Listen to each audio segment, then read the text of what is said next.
जय हिंद साथियों। Current knowledge YouTube channel पर आप सभी का स्वागत है। आज हम 13 जून 2022 के इम्पोर्टेंट करंट अफेयर्स के बारे में जानेंगे। इस वीडियो की पीडीएफ आप हमारे टेलीग्राम ग्रुप से डाउनलोड कर सकते हैं। टेलीग्राम ग्रुप की लिंक वीडियो को डिस्क्रिप्शन में है, ठीक है। चलिए वीडियो को स्टार्ट करते हैं। आज का हमारा पहला क्वेश्चन है, हाल ही में किस राज्य ने ऑनलाइन गेमिंग को विनियमित करने के लिए पैनल का गठन किया है?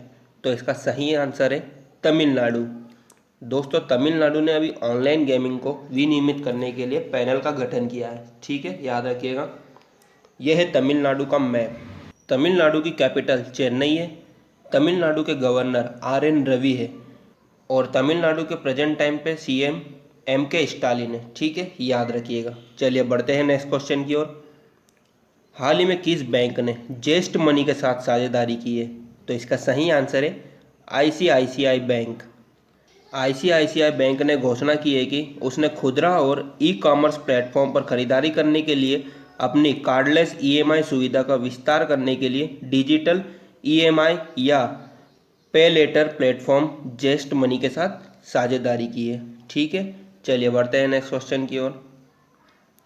हाल ही में जून 2022 में 11 दिवसीय प्रदर्शनी के लिए भारत से भगवान बुद्ध के पवित्र अवशेषों को किस देश में ले जाया जा रहा है? तो इसका सही आंसर है मंगोलिया में। कुछ इंपॉर्टेंट पॉइंट्स है, ये भी जान लेते हैं। इन पवित्र अवशेषों को 14 जून 2022 को पड़ने वाली मंगोलियाई बुद्ध पूर्णिमा के समारोह में 11 दिवसीय प्रदर्शनी के लिए ले जाया जाएगा। 14 जून को मंगोलियाई बौद्ध पूर्णिमा उत्सव के मौके पर भगवान बुद्ध के 4 पवित्र अवशेषों को गंदन मठ परिसर के बत्सागन मंदिर में प्रदर्शित किया जाएगा। थर्ड पॉइंट है, पवित्र बुद्ध अवशेष वर्तमान में राष्ट्रीय संग्रहालय में रखा है, जिन्हें कपिल वस्तु अवशेष के रूप में जाना जाता है। इन्हें कपिल वस्तु अवशेष के रूप में इसलिए जाना जाता है क्योंकि इन्हें 1898 में बिहार में कपिल वस्तु में खोजा गया था, ठीक है, याद रखिएगा। चलिए बढ़ते हैं नेक्स्ट क्वेश्चन की ओर। हाल ही में यूनाइटेड नेशन की सहायक महासचिव किसे नियुक्त किया गया? तो इसका सही आंसर है रबाब फातिमा, ठीक है, याद रखिएगा। चलिए बढ़ते हैं नेक्स्ट क्वेश्चन की ओर। हाल ही में आईएमएफ के एशिया प्रशांत विभाग के प्रमुख के रूप में किसे नियुक्त किया गया?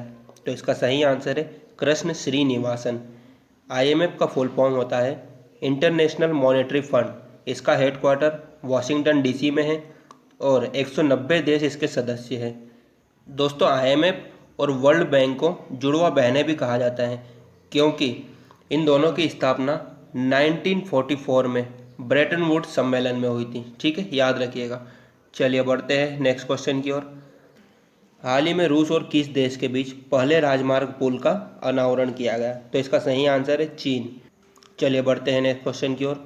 हाल ही में 8000 मीटर से ऊपर की 5 चोटियों पर चढ़ने वाली पहली भारतीय महिला कौन बनी है? तो इसका सही आंसर है प्रियंका मोहिते। पश्चिमी महाराष्ट्र के सतारा की प्रियंका मोहिते गुरुवार को कंचनजंगा पर्वत की चढ़ाई करने के बाद 8000 मीटर से ज़्यादा ऊंची 5 चोटियों को फतेह करने वाली पहली भारतीय महिला बन गई है, ठीक है, याद रखिएगा। चलिए बढ़ते हैं नेक्स्ट क्वेश्चन की ओर। हाल ही में जून 2022 में किस देश ने अनिवार्य मृत्युदंड को समाप्त करने की घोषणा की है? तो इसका सही आंसर है मलेशिया। मलेशिया में वर्तमान में 11 अपराध है जो अनिवार्य मौत की सज़ा को ट्रिगर करते हैं। मई 2022 में जाम्बिया ने भी मृत्युदंड को समाप्त करने की अपनी योजना की घोषणा की थी, ठीक है, यह भी याद रखिएगा। मलेशिया की कैपिटल कुआलालंपुर है और यहाँ के प्राइम मिनिस्टर महातिर बिन मोहम्मद है, ठीक है, ये भी याद रखिएगा। चलिए बढ़ते हैं नेक्स्ट क्वेश्चन की ओर। हाल ही में केंद्र सरकार ने किस प्रकार के विज्ञापनों पर रोक लगा दी है? तो इसका सही आंसर है सरोगेट विज्ञापनों पर। सरोगेट विज्ञापन का अर्थ होता है भ्रामक विज्ञापन, जैसे सोडा वाटर के बहाने शराब का प्रचार करना या इलायची के बहाने गुटखे का प्रचार करना, ये सरोगेट विज्ञापन कहलाते हैं। इन पर अभी केंद्र सरकार ने प्रतिबंध लगा दिया है, ठीक है। चलिए बढ़ते हैं नेक्स्ट क्वेश्चन की ओर। हाल ही में आसियान विदेश मंत्रियों की बैठक की मेजबानी कौन करेगा? तो इसका सही आंसर है अपना देश भारत इसकी मेजबानी करेगा, ठीक है, याद रखिएगा।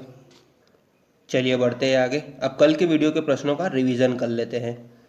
कल का पहला क्वेश्चन था, हाल ही में प्रसार भारती के मुख्य कार्यकारी अधिकारी का अतिरिक्त प्रभार किसे सौंपा गया है? तो मयंक कुमार अग्रवाल को सौंपा गया है। ठीक है। हाल ही में लोकतंत्र के स्वर नामक पुस्तक का विमोचन किसने किया है? तो धर्मेंद्र प्रधान ने किया है। हाल ही में प्रधानमंत्री नरेंद्र मोदी ने इन स्पेस का उद्घाटन किया है। कहाँ पर? अहमदाबाद में किया है। ठीक है, याद रखिएगा। हाल ही में मनरेगा लोकपाल किसे नियुक्त किया गया है? एस.जे. ओझा को किया है। ठीक है। 5वां क्वेश्चन था कल का। गांजे के उपयोग को वैध बनाने वाला पहला एशियाई देश कौन सा बन गया है? तो थाईलैंड बन गया है, जिसने अभी गांजे के उपयोग को वैध घोषित किया है। ठीक है, चलिए बढ़ते हैं आगे। अयोध्या की पूर्व प्रतिष्ठित क्रॉसिंग का नाम किनके नाम पर रखने की घोषणा की गई है? तो लता मंगेशकर के नाम पर रखने की घोषणा की गई है। ठीक है। हाल ही में किस आईआईटी ने मेला ढोने की प्रथा को खत्म करने के लिए रोबोट विकसित किया है? ये आईआईटी मद्रास ने किया है। ठीक है, याद रखिएगा। चलिए बढ़ते हैं अगले क्वेश्चन की ओर। हाल ही में किस राज्य ने 12 नए संरक्षण भंडार और 3 वन्य जीव अभ्यारण्यों को मंजूरी दी है? तो इसका सही आंसर है महाराष्ट्र सरकार ने। ठीक है। अगला क्वेश्चन है, हाल ही में छोटे व्यवसायों का समर्थन करने के लिए किस सोशल मीडिया प्लेटफॉर्म ने एसएमबी साथी उत्सव लॉन्च किया है? तो ये व्हाट्सअप ने किया है। ठीक है, याद रखिएगा। रिवीजन का लास्ट क्वेश्चन है, हाल ही में अंतर्राष्ट्रीय श्रम सम्मेलन का 110वां संस्करण कहाँ आयोजित किया गया? जेनेवा में किया गया है। ठीक है, चलिए बढ़ते हैं आगे। कल मैंने आपसे एक क्विज पूछा था, उसका उत्तर देख लेते हैं। क्विज था, विश्व बाल श्रम निषेध दिवस कब मनाया जाता है? तो दोस्तों इसका सही आंसर है 12 जून को मनाया जाता है। ठीक है, याद रखिएगा। चलिए बढ़ते हैं आगे। आज का आपके लिए क्विज है, अंतर्राष्ट्रीय एल्बिनिज्म जागरूकता दिवस कब मनाया जाता है? दोस्तों इसके 4 ऑप्शन है, सही आंसर आपको कमेंट बॉक्स में टाइप करके बताना है। ठीक है, आशा करता हूँ आपको वीडियो पसंद आया होगा। अगर पसंद आया तो प्लीज़ वीडियो को लाइक कीजिए, शेयर कीजिए और ऐसे ही इंपॉर्टेंट करंट अफेयर से अपडेट रहने के लिए हमारे चैनल को सब्सक्राइब कर लीजिएगा। धन्यवाद।